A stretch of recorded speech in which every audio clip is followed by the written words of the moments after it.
Dr. Coletti here. We're going to do a little, what we call Manipuflex.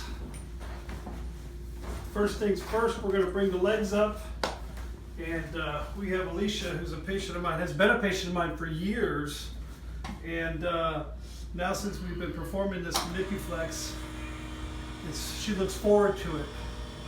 Every time she comes in, every month or so. All right, so we bring her legs up.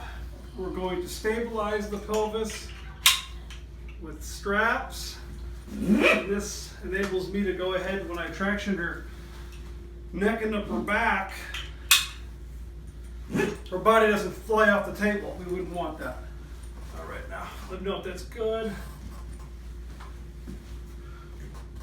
You're not going anywhere, are you? Okay, good. All right, now we have a warm towel, which we're going to lift your head for me, hon, and down. There we go.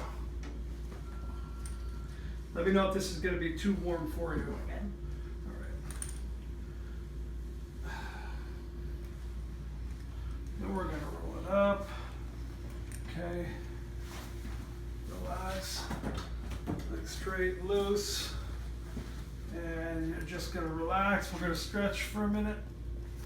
We're going to stretch for a minute. All right. And wiggle those toes, relax, breathe, and let it go. All the way. Let it go. Good. Ah. Now that was real good. Okay. Let it fall. Good. Another Manipuflex. Baywest Health Rehab, Newport Richey, Florida. Come get it.